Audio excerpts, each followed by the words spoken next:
정신 나간 사람이 길에 엎드려서 뭔가를 열심히 찾고 있었습니다.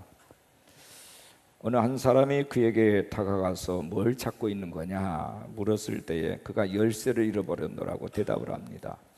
그러면 나도 당신과 함께 찾아보겠다고 어디쯤 잃어버렸느냐고 물을 때에 이 사람이 대답하기를 우리 집에서 잃어버렸다 이렇게 답을 합니다. 뭐라고? 그런데 왜 여기서 열쇠를 찾고 있는 거야? 이렇게 물었을 때 이 사람이 말하기를 여기가 훨씬 더 훤하거든 이라고 대답을 했습니다. 여기가 훤해서 여기서 찾고 있다. 여러분, 이 얘기는 정말 우스꽝스러운 얘기지만 사실은 이것이 오늘 우리 현대인들이 사는 하나의 모습입니다. 해답은 내 안에 있는데 마치 모든 것이 밝게 보이는 것처럼 우리를 속이고 있는 이 바깥 세상에서 해답이 있겠거니 하고서 찾고 있는 우리의 모습이 그렇습니다. 세상이 이것저것 누비며 열심히 찾아보아도 아무것도 없습니다. 이 세상에 내 문제의 해답을 정확하게 알고 있는 사람은 나 말고는 아무도 없습니다. 오직 나만이 그 해답의 열쇠를 쥐고 있는 것입니다. 짐 싸들고 내 자신에게서 도망칠 궁리를 하고 있다면 아예 포기하시기를 바랍니다. 어디를 가도 여러분의 문제는 여러분의 안에서부터 해결되어져야 합니다. 나로부터 도망치기 위해서 저 높은 히말라야 산 꼭대기로 올라가 보세요. 그리고 거기에서 거울을 한번 들여다보십시오. 누가 보입니까? 그 속에 버티고 있는 사람은 여전히 나 자신일 뿐입니다. 단점도 많고 무서움도 많이 타고 늘 혼란스럽고 외롭고 하는 사람, 그게 바로 나 자신인 것입니다. 문제의 답은 저 너머에 있지 않습니다. 모든 답은 바로 내 안에 있습니다. 그래서 여기에 있는 내가 중요한 것입니다. 남이 아니라 내 자신의 문제인 것입니다. 오늘 본문의 엘리야는 갈멜산 정상에서 바알 선지자 450명 그리고 아세라 선지자 400명 그러니까 도합 850명과 엘리야 850대 1로 영적 전쟁을 치러서 완벽한 승리를 얻어냈습니다. 여호와의 불이 엘리야의 제단에 떨어져서 나무와 돌과 흙과 도랑이 물을 다 태워버렸습니다. 엘리야는 내친 김에 850명의 거짓 선자들을 기손 시냇가로 끌고 가서 다 처단했습니다. 3년 6개월 동안 비가 한 방울도 내리지 않았습니다. 그런데 엘리야는 아합 왕에게 이제는 걱정하지 말고 먹고 마시라. 하나님께서 비를 주신다고 약속하셨다. 이렇게 말을 합니다. 그리고 그는 가만히 기다리고 있는 게 아니라 하나님 앞에 약속의 비를 주십시오 하고서 7번에 거쳐서 간절한 기도를 합니다. 그런데 손바닥만한 작은 구름을 보고서 그는 거기서 큰 빗소리를 들었습니다. 큰 빗소리를 들었습니다. 그리고 마침내 그 큰 비가 3년 6개월 만에 오게 됐습니다. 저는 오늘 저와 여러분이 나누고자 하는 주제는 이겁니다. 큰 빗소리. 따라합시다. 큰 빗소리. 우리에게 세상에 누군가가 하는 말이 아니라 하나님께서 영적으로 들려주시는 믿음의 사람들만 들을 수 있는 큰 빗소리를 우리가 들을 수 있어야 되겠다는 것입니다. 온통 사방을 보면 절망할 수밖에 없지만 모든 게 불확실하지만 그러나 내적으로 하나님께서 들려주시는 레마 큰 빗소리를 들을 줄 아는 영의 귀, 영적인 눈이 띄어져야 되겠다, 열려져야 되겠다 하는 말씀입니다. 우리 옆에 사람이 이렇게 말해요. 큰 빗소리가 들리십니까? 큰 빗소리가 들리십니까? 여러분 들으시기를 축복합니다. 근데 오늘 본문 말씀을 통해서 3가지를 말씀드릴 겁니다. 큰 빗소리가 아무에게나 들리는가? 아닙니다. 엘리야는 하나님의 약속을 붙들고 간절한 기도를 드렸다 했습니다. 간절한 기도가 우리에게 무엇보다 첫 번째로 있어야 되겠습니다. 옆에 사람에게 간절한 기도를 드리십시오. 간절한 기도를 드리십시오. 본문 42절 말씀을 주목하십시오. 아합이 먹고 마시러 올라가니라 엘리야가 갈멜산 꼭대기로 올라가서 땅에 꿇어 엎드려 그의 얼굴을 무릎 사이에 넣고 라고 되어 있습니다. 엘리야의 기도하는 모습인데요, 산 꼭대기로 올라갑니다. 그리고 땅에 꿇어 엎드렸습니다. 그리고 그 얼굴을 자기의 두 무릎 사이에 집어넣습니다. 그리고서 7번을 이것을 계속해서 반복을 합니다.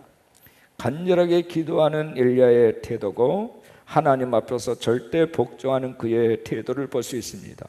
예부에 대한 모든 시각을 차단하고 오로지 하나님께 집중하고 있는 엘리야의 모습입니다. 비를 주시겠다는 하나님의 약속의 말씀을 믿습니다. 그리고 그 믿고 가만히 기다리고 있는 것이 아니라 철저하게 그 말씀을 이제 이루십시오, 성취하십시오 하고서 하나님 앞에 전적으로 매달리는 기도하는 엘리야의 모습입니다. 엘리야는 기도의 사람이었습니다. 기도함으로써 큰 빗소리를 들을 수 있었고 큰 비를 내리게 하였습니다. 하나님은 목숨을 걸고 간절하게 기도하는 사람을 찾고 계시고 그를 쓰시고 사랑하시고 응답하시고 축복하시는 분이십니다. 난관을 뚫는 기도가 우리에게 필요합니다. 다시 말해서 기도의 야성을 우리는 되찾아야 되겠다는 것입니다. 미국 콜로라도 스프링스라고 하는 이 도시가 있는데 일명 목회자들의 무덤이라고 일컫는 아주 척박하고 영적으로 캄캄한 그런 도시였습니다. 우상 숭배가 난무하고 밤마다 사람들이 이 테드 해거드라고 하는 목사님, 이분이 목회하는, 이분이 중보 사역자인데 이분에게 계속 공격을 합니다. 칼로 찌르려고 하는 사람이 있는가 하면은 협박 전화를 하고, 또 사탄 숭배자들이 들끓어서 죽은 개라든지 고양이 머리를 소프로 붙이기도 하고, 그럼에도 불구하고 이 해거드 목사님은 물러서지 아니하고 영적 전쟁을 선포하고 구체적으로 3가지 기도 제목을 가지고 싸우기를 시작했습니다. 첫 번째는 전화번호부를 5명 단위로 오려서 그 이름을 불러가면서 이 사람들을 하나님 변화시켜 주십시오라고 구체적인 기도를 했습니다. 두 번째는 부동산 매물이 나올 때마다 믿는 사람이 이 주인이 되게 해주십시오, 이 땅의 주인이 되게 해주십시오라고 기도를 합니다. 그 다음에 세 번째는 미국의 많은 선교단체가 이곳으로 이사와서 이것이 영적으로 순결한 거룩한 도시가 되게 해주십시오라고 기도를 했습니다. 결과적으로 지금은 콜로라도 스프링스에는 많은 선교단체의 본부들이 들어서게 됐습니다. 기도는 강력한 힘을 발휘합니다. 범죄율이 떨어지고 마약 중독자들, 알코올 중독자들이 하나님께로 돌아왔습니다. 여러분, 기도의 야성을 회복하시기를 주의 이름으로 축원합니다. 광야 같은 세상에서 낙심하지 말고 더욱 강하게 기도를 해야 됩니다. 마귀가 수없이 치고 흔들어도 포기하거나 좌절하지 말고 오히려 마귀를 낙담시키는 기도의 용사자들이 되어지기를 축원합니다. 끈질김이 있어야 됩니다. 끈질김이 있어야 돼요.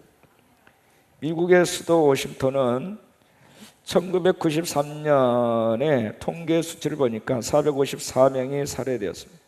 그래서 그때 붙여진 별명이 미국의 살해 수도라고 별명이 붙었습니다.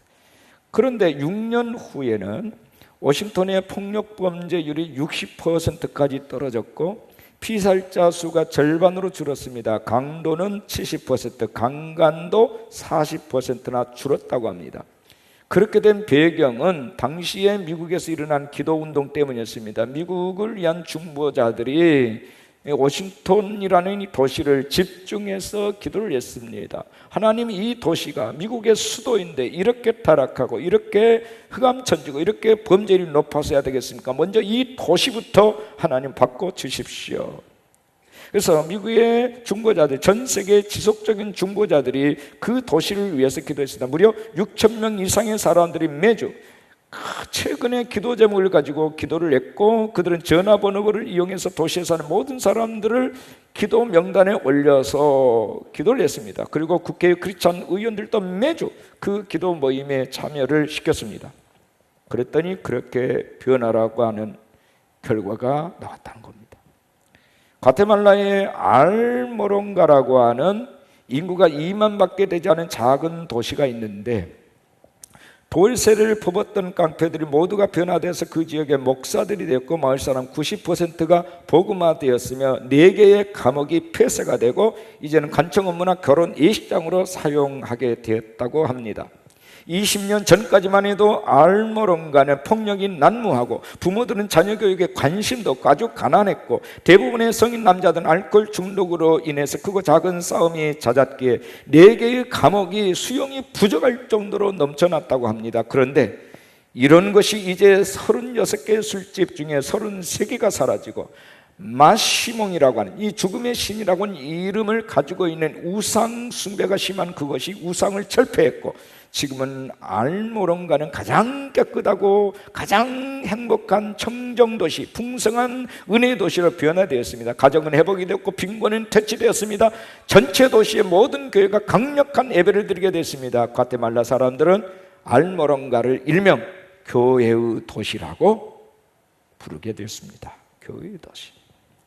이렇게 된 배경에는 이 지역에 출신 마리아노라고 하는 목사님과 그 교회에 목숨을 건 중보 기도가 있었다고 합니다. 이 기도의 유력은 그 지역의 농업용 토지들을 변화시켰습니다. 갑자기 급격히 비옥한 토질이 되면서 모든 수확물들이 갑자기 커지고 영양분도 높아집니다. 모든 농작물의 크기가 2배에서 3배로 커지고 맛이 더 좋아지고 수확량도 비교 조사 결과 영적 각성 이전보다 무려 1000배 이상으로 늘어났다고 합니다. 기적이었습니다.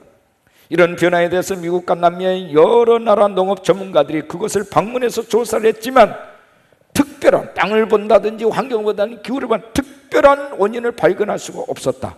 이것이 보고서 내용입니다. 근데 누구만 할 수 있을까요? 하나님을 하여 기도한 중보자들은, 하나님의 사람들은 그 비밀을 알고 있습니다. 인류 역사상 가장 위대한 중보자는 예수 그리스도이셨습니다. 지금도 예수님은 하나님의 우편 보좌에서 우리를 위하여 끊임없이 쉼없이 중보하고 계심을 믿으시기를 바랍니다.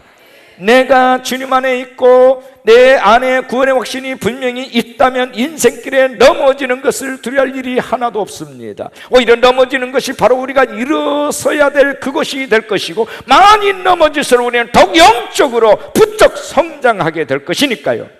때로 인생의 밤이 찾아오지만 믿음의 기도가 살아있는 사람에게는 오히려 그 밤은 안식처가 되는 것입니다. 왜요? 그때 자기를 돌아볼 수 있고 그때 내가 주님의 품 안에서 안식을 누릴 수 있기 때문인 것입니다. 베드로전서 5장 7절에 너희 염려를 다 주께 맡겨버리라. 다 주께 맡겨버리라. 아멘 하시지요? 여러분의 염려를 다 주님께 맡겨버리시기 바랍니다. 그 주님 앞에 맡기고 하나님 앞에 엎드리시기를 축원합니다. 주님께서 우리의 짐을 져주신다는 약속입니다. 하나님께서는 우리의 짐을 대신 맡아주기를 원하고 계십니다. 사자굴과 불문불 속에서도 기도한 다니엘과 세 친구처럼 목숨을 걸고 기도할 때가 지금일 때입니다. 바로 이 기선의 열방의 많은 나라와 족속들이 대한민국의 안전을 걱정하고 있습니다. 그런데 정작 우리는 너무나도 안일합니다. 하나님이 주시는 평강의 마음 때문에 안일한지 아니면 불감증에 빠져서 안일한지 다시 한번 우리가 우리의 자신을 점검해 볼 필요가 있습니다. 하나님께 기도했으니 하나님이 평안을 주더라. 이거는 100번 1000번 좋아요. 그러나 기도도 하지 않았는데 안전하다. 기도도 한 적이 없는데 마음이 그저 평안하십니까? 이거는 잘못된 생각이에요. 하나님께 맡기고 기도했더니 주님이 평안의 마음을 주셨다. 그래야 맞는 거 아닙니까? 그래서 물론 어려움은 있겠지만 위기는 있겠지만 그러나 큰 걱정하지 않아도 된다. 이것이 하나님으로부터 주신 마음이어야지 내 스스로 그것을 잊어버리고자 하는, 그래서 내 마음을 끊임없이 세뇌시켜서 아닌 것을 그런 것처럼 믿고 싶어하는 그런 것이어서는 안 되겠다는 겁니다. 교회의 동력은 어디 있을까요? 기도에 있습니다. 이 땅에 예수 그리스도의 이름으로 세워진 모든 교회가 강력한 하나님의 나라를 건설할 수 있었던 배후에는 반드시 기도가 살아있었습니다. 간절히 기도하면 범사에 점점 더 강한 능력과 응답이 나타났습니다. 기도의 결과물입니다. 지금 우리의 나라의 형편이 위기라고요? 저는 그렇게 보지 않습니다. 진짜 위기는 교회가, 하나님의 백성들이 기도하지 않는 것이 위기입니다. 두 번째 우리에게 주는 교훈은 큰 믿음이에요. 옆에 사람에게 이렇게 잡으세요. 큰 믿음의 사람이 되십시오. 큰 믿음의 사람이 되겠습니다. 보면 44절을 주목하십시오. 일곱 번째 이르러서는 그가 말하되 바다에서 사람의 손만한 작은 구름이 일어나나이다. 이르되 올라가 아합에게 말하기를 비에 막히지 아니하도록 마차를 갖추고 내려가소서 하라 하니라. 엘리야는 사환에게 바다 쪽을 계속 바라보게 하면서 그는 하나님께 엎드려 기도합니다. 일곱 번씩 반복했더니 사환이 와서 이렇게 말합니다. 저 높은 하늘에 손바닥만한 작은 구름이 하나 생겼습니다. 큰 먹구름이 아닙니다. 손바닥만한 작은 구름입니다. 그런데 엘리야는 아합에게 빨리 가서 비에 막히지 않도록 빨리 도피하라고 이렇게 말합니다. 그는 손바닥만한 작은 구름을 통해서 하나님의 사인을 받았습니다. 큰 비가 몰려 큰 빗소리를 들었다 그 말입니다. 큰 빗소리, 작은 손바닥만한 구름 속에서 큰 빗소리를 들을 수 있는 것이 믿음이에요.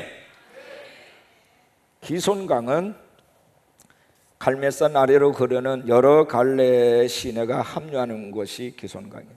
그래서 큰 비가 내릴 때에는 기손강이 범람을 합니다. 그래서 길이 막혀요. 그 주변 일대는 통행이 어렵게 됩니다. 그것을 믿음의 눈으로 엘리야는 봤습니다. 믿음으로 간절히 기도했고 7번씩이나 반복했어요. 7은 완전수예요. 주실 때까지 했다는 그런 뜻이에요. 그런데 하나님이 작은 구름 하나를 쌓여놓으셨어요. 그런데 그 구름을 보고서 큰 범람하는 강물을 보았습니다.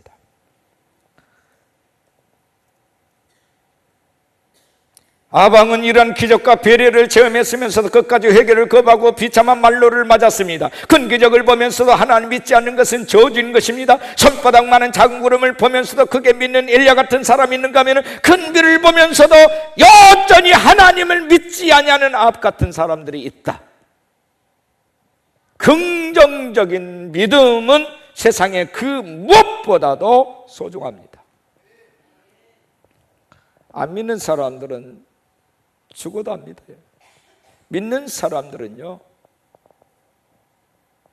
죽어도 믿어. 구원받는 사람들은요 많은 대가를 치러야 돼요. 큰 믿음의 영적 거인일수록 더 큰 시련을 겪어야 됩니다. 믿음의 사람들은 어떤 경우에도 도망가지 않습니다. 어떤 문제 앞에서도 도피하지 않습니다. 믿음으로 뛰어넘습니다.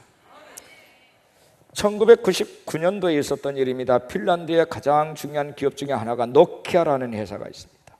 노키아의 부사장이 겪었던 얘기입니다. 노키아의 부사장이 어느 날 혼자 차를 운전하다가 교통 위반을 했습니다. 50km, 시속 50km를 유지해야 될 그 구간에서 75km로 달리는 거예요. 그러니까 25km를 위반한 거죠. 그래서 이에 대한 범칙금 딱지가 날아왔는데 핀란드는요 우리하고는 달라요. 똑같이 일률적으로 범칙금이 그냥 키로에 따라서 적용되는 것이 아니라 그 사람의 재산, 소득 비례에 따라서 벌금이 부과가 됩니다. 그러니까 노키아의 부사장이니까 25km를 위반한 것에 대한 벌금이 얼마냐? 11만 6천 유로, 우리 하나로 1억 7천만 원의 벌금이 나오는 거예요. 이거 내라. 이것을 받은 노키아 부사장은 어느 신문 기자의 질문을 받고 이렇게 대답을 했습니다. 나는 짧은 시간 일하면서도 보통 사람들의 수백 배의 소득을 올리니 범칙금도 그렇게 내는 것이 타당합니다. 벌금 액수가 중요한 것이 아니라 많이 버는 만큼 많이 내놓겠다는 정신, 이것이 바로 노블레스 오블리제의 정신입니다. 이런 정신이 이스라엘의 정신이에요. 많이 받으셨다면 많이 내놓으십시오. 십자가 사다리를 통해서 성령의 능력을 통해서 큰 은총을 받았다면 그 사람의 믿음 또한 그만한 대가를 치를 준비를 하셔야 합니다. 큰 변화를 기대합니까? 큰 믿음을 갖는 일이 무엇보다 중요합니다. 모든 축복은 하루아침에 이루어지지 않습니다. 믿음이라는 대가를 치러야 됩니다. 그 믿음이 때로는 고통으로 다가오기도 하고 희생으로 다가오기도 합니다. 그럴지라도 그 산을 넘으셔야 합니다. 하나님의 사람들은 그 믿음 지키다가 감옥을 갑니다. 사자굴에 던져집니다. 풀물불 속에 던져집니다. 까닭없는 핍박을 당합니다. 그래도 도망가지 않습니다. 여러분, 믿음의 임계치가 높아질수록 이제 초신자가 받는 시험하고 임계치의 한계가 높아지는 사람의 시험이 같다고 생각하십니까? 그렇지 않아요. 국가의 관리는 국가적인 시험을 통과해야 되는 거예요. 그게 지도자예요. 남에게 양보할 수 없는 거예요. 피할 수도 없어요.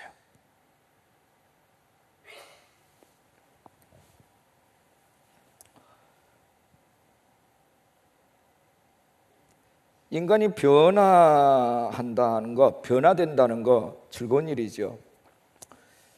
변화에 대해서 거부한 사람은 없습니다. 그러나 그 변화의 내용을 가만히 들여다보면 그 과정이 너무너무 두려운 일입니다. 왜요?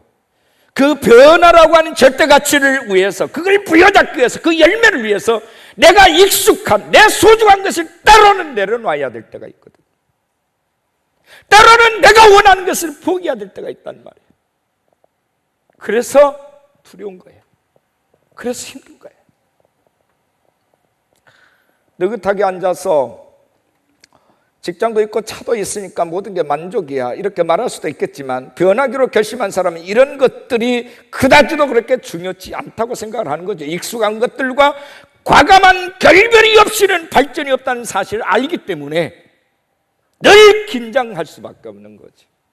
하나를 얻기 위해서 또 많은 것들을 내려놔야 돼. 하나님의 거룩한 뜻을 이루기 위해서 내가 이뤄야 될 것이 있고 포기해야 될 것이 있는 거예요.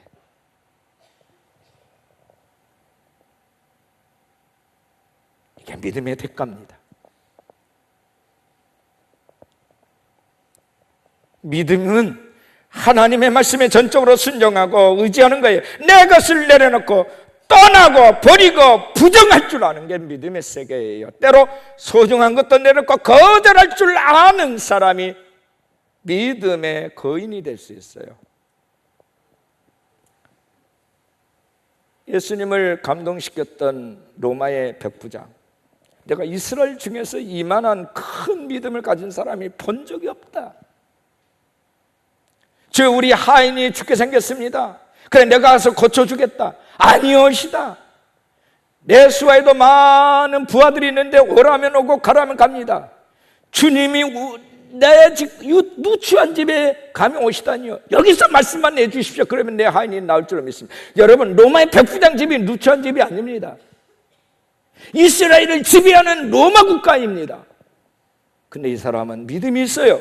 주님이 만왕의 왕이시고 메시아라는 믿음이 있어요. 주님 앞에는 자기는 보잘것없는 것인 죄인임을 알고 있어요. 로마 사람들은 그 반대로 생각을 하겠지만 그는 여전히 그 앞에서 주님은 너무너무 위대하신 하나님 그분 자신이었어요.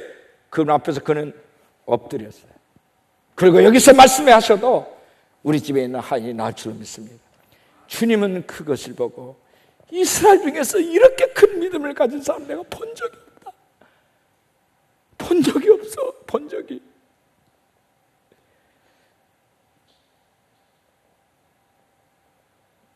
여느 로마 사람들처럼 유대의 한 청년처럼 보이는 그를 내려보지 아니하고 깔보지 아니하고 많은 사람들이 이 등신 같은 사람아 왜 유대의 저 촌부 같은 사람에게 너는 왜 그렇게 굽신거리냐 그 비난과 여론이 있을 텐데도 그 모든 것들을 뒤로 하고 오직 주님 앞에 겸손하게 엎드려 이게 믿음을 가진 사람만이 할 수 있는 거예요. 아멘이십니까? 아무나 할 수 있는 게 아니에요.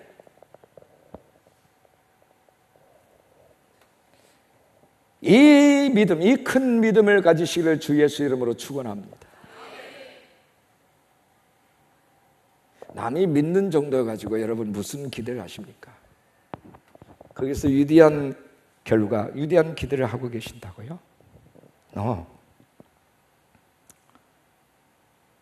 모든 사람들이 다 망해도 믿음의 사람들은 흥하게 되어 있어요.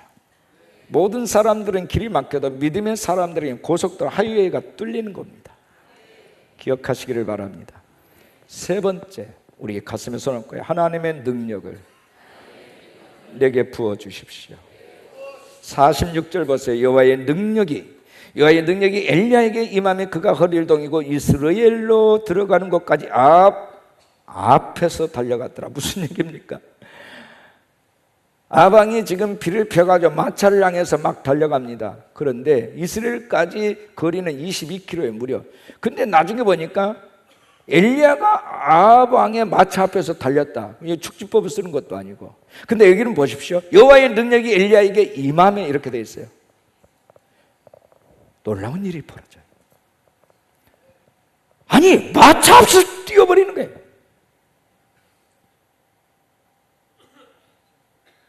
성경은 망하는 과학적으로 증명은 어떤 해석이 없어요. 해설도 없어요. 그냥 여호와의 능력이 임했다 이거예요. 그리고 그 나방 앞에서 달렸다. 이게 다예요. 믿음의 사람들은 이게 믿어져요. 아멘이십니까? 신령한 사람들은 이게 믿음의 이것이 이해하는 게 아니에요. 믿어진단 말이에요. 이해하지 마십시오. 믿음이 여러분에게 들어가시기를 축원합니다. 엘리야가 아방 앞에서 달려간 것은 오직 하나님만이 참신이라는 사실을 증명하는 일종의 예언적 선언입니다. 하늘에서 내려온 불가비를 보면서 하나님을 믿으라는 예언적 선언을 하고 있는 것입니다. 손바닥만한 작은 구름도 마찬가지예요. 예언적 선언이에요. 근데 하나님은 이러한 예표를 우리에게 많이 보여주세요. 관심이 없으니까 우리가 못 보고 못 들을 뿐이에요. 하나님은 아방 앞에서 엘리야를 크게 하셨고 높여주셨습니다. 불과 비를 하나님의 도구로 사용하게 했습니다. 모든 자연이 하나님 앞에 절대 순종하는 것을 엘리야를 통해서 증명하신 것입니다.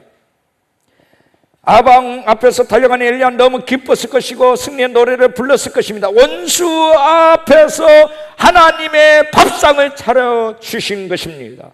목숨 걸고 하나님 생긴 엘리야에게 주신 큰 선물이에요. 우리는 이런 말씀의 현장을 볼 때마다 가슴이 뛰어야 됩니다. 공감이 되어야 될 줄로 믿습니다. 주 엘리야의 사건으로 끝나지 않냐고 이 사건이 내게도 정말 하나님의 능력으로 말미암아 입혀지기를 원합니다. 이런 마음을 가져야 되는 거예요. 공감심리학이라는 책이 있는데요, 요하임 바우어라고 하는 사람이 그 책에서 이런 말을 했어요. 사람은 스스로 통제할 틈도 없이 다른 사람들의 감정 표현에 즉각적으로 반응한다. 내가 통제할 여유도 없이 다른 사람들이 어떤 감정적 표현을 하는 것에 대해서 내 속에서 바로 반응이 된다는 거예요. 그리고 바로 공감이 된다는 거예요. 내 이성이라는 이거를 거치지 않고 바로 뇌가 그렇게 작동을 한다는 뜻입니다. 이게 공감의 심리학이에요. 다시 말하면 이런 감정의 전이를 정서적 전염이라고 해요. 왜 이런 현상이 일어날까요? 우리 뇌 속에 거울 뉴런이라고 하는 이 장치 때문입니다. 거울 뉴런. 이 거울 유론이란 말은 우리가 어떤 행동을 취할 때 이미 뇌 속에서도 동시에 똑같은 신호가 발생한다는 뜻이에요. 신경생물학적인 공명현상이 뇌 속에서 발견된 것입니다. 직접 자신이 관여치 않고 관찰자만 되어도 직접 체험한 사람만큼이나 뇌 속에서 활성화가 일어나는 것입니다. 이것을 거울 뉴런이라고 얘기를 합니다. 소리만 들어도 특정 행동을 상상만 해도 거울 뉴런에서 공명현상이 일어납니다. 그것은 마치 관찰자가 그 체험을 하지 않았을지라도 체험한 것과 똑같이 내 안에서 느끼고 그것을 저장하고 그것을 반응한다는 거예요.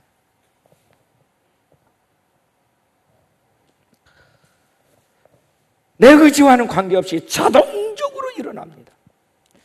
아동심리학자 앤드루 멜초프 박사는 태어난 아기가 수일밖에 안 된 아기 앞에서 혀를 낼름거리면 그 아기도 그 표정을 따라 한다는 것을 밝혀냈어요. 왜 그럴까? 바로 그 뇌 속에 있는 거울 유론 때문이다. 그래서 그것을 공감을 하고 모방한다는 거예요. 그런데 이 거울 유론이 깨진 사람이 있어요. 공감하지 못하고 자신의 세계에 틀어박혀 있는 사람이 있어요. 바로 자폐증 환자입니다. 자폐증 환자는 거울 유론이 깨진 사람이에요. 깨진 거울과 같다라고 비유를 합니다. 마치 거울 유론이 깨진 자폐증 환자처럼 어느 날 아무리 설교 말씀을 들어도 영적으로 공감 능력을 상실한 이런 사람들이 얼마나 많은지 모릅니다. 하나님의 말씀에 대해서 공감도 반응도 없어요. 수없는 하나님의 메시지를 들으면서도 영적 자폐증 환자는 그것이 들리지가 않아요. 그래서 죽는 거예요. 누가복음 7장 32절에서 예수님께서 이렇게 말합니다. 아이들이 장터에 앉아 서로 불러 이르되 우리가 너희를 향하여 피를 불어도 너희가 춤추지 않고 우리가 고가여도 너희가 울지 아니하였다 함과 같도다. 진정한 복음의 능력이 선포돼도 공감받지 못하는 세상을 말하고 있습니다. 피를 불어도 춤추지 않고 고가여도 울지 않는 영적 자폐증에 걸린 사람들이 많다는 얘기예요. 영적 거울 유련이 깨져 있고 먼지가 가득 끼어 있고 노이즈가 발생합니다. 이런 사람들은 성령의 소리를 공감하는 게 아니라 사탄의 소리, 미혹한 소리에 공감을 해요.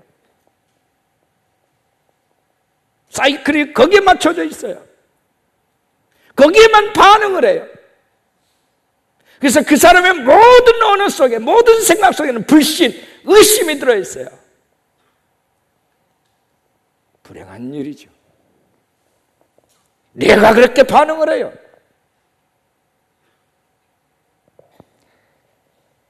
어떤 유명 식품회사 사장에게 아주 잘생기고 똑똑한 아들이 하나 있었는데 얘가 명문대학을 다니다가 군에 입대를 했는데 첫 휴가를 나와서 아버지 차를 몰고 나갔다가 사고로 그만 식물인간이 되고 말았어요. 희망이라고 하는 것은 전혀 찾아볼 수 없게 됐어요. 담임 목사님이 그 집에 신방을 가서 요한복음 5장 25절 말씀으로 설교를 하셨습니다. 죽은 자들이 하나님의 아들의 음성을 들을 때가 오나니 곧 이때라 듣는 자는 살아나리라 하는 이 말씀. 근데 그날따라 이 식품회사 사장, 그 아버지에게 이 말씀이 뇌마로 들렸어요. 하나님의 음성으로 들렸다고. 듣는 자는 살아나는 그 말씀에 붙잡혔어요. 그래서 이제 내 자신부터 하나님 말씀을 듣기를 힘써야 되겠다. 옛날에 말씀드려도 글쎄 고개만 껴댔는데 이제는 모든 말씀 앞에 무조건 아멘 아멘 아멘으로 막 반응을 하기 시작했어요.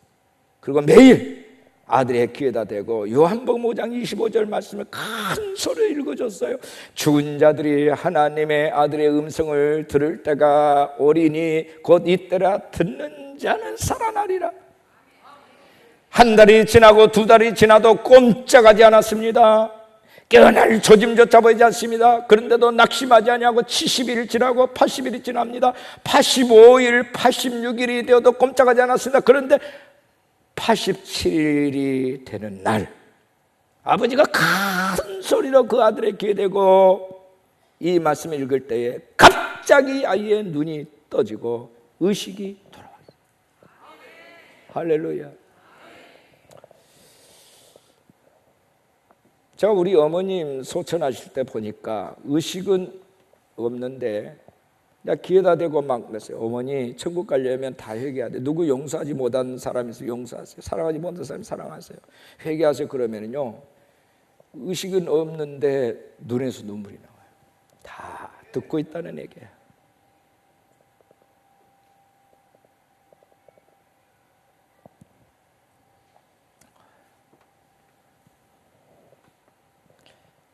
왕 앞에서 달리는 엘리야가 되시기 바랍니다. 각 분야에서 여러분 왕 같은 제사장이 되시기를 주의 이름으로 축원합니다. 절대 포기하지 마십시오. 우리의 기도는 결코 헛되지 않습니다. 세상에 나아가면 우리는 세상과 부딪힙니다. 바알과 아세라 선자 같은 사단과 마귀에 쓰임받는 많은 사람들과 충돌이 불가피합니다. 어려움이 있어요. 그래도 포기하지 마십시오. 엘리야가 아합의 마차 앞에서 달렸던 것처럼 세상이나 불신자들 두려워하지 말고 그 앞에서 달리시기를 축원합니다. 세상을 지배하고 다스리는 선한 영향력을 끼치는 하나님의 거룩한 백성들이 되어지기를 축원합니다. 믿음이에요. 중요한 것은 믿음입니다. 믿음의 사람만 하나님 앞에 엎드려 기도해요. 믿음의 사람들에게는 언약의 말씀 붙들고 기도하는 강력함이 있어요. 거기에 하나님의 유력과 하나님의 능력이 그에게 입혀질 때에 그의 말은 권위가 있고 그의 말은 능력이 나타나게 되어 있어요. 많은 사람들이 비록 그는 그 분야의 비전문가일지라도 그 권위 있고 권세 있는 자의 말을 듣게 되어 있어요. 왜요? 오히려 전문가들도 자기의 지식과 자기의 경험과 자기의 노하우를 총동원해서도 안 됐거든요. 그런데 어느 순간에 영적인 임파테이션이 일어나면서 그들이 듣기 시작해요. 그 거대한 나라가, 거대한 도시가 움직입니다. 이것이 하나님이 하시는 일임을 기억하시기를 주의 이름으로 축원합니다.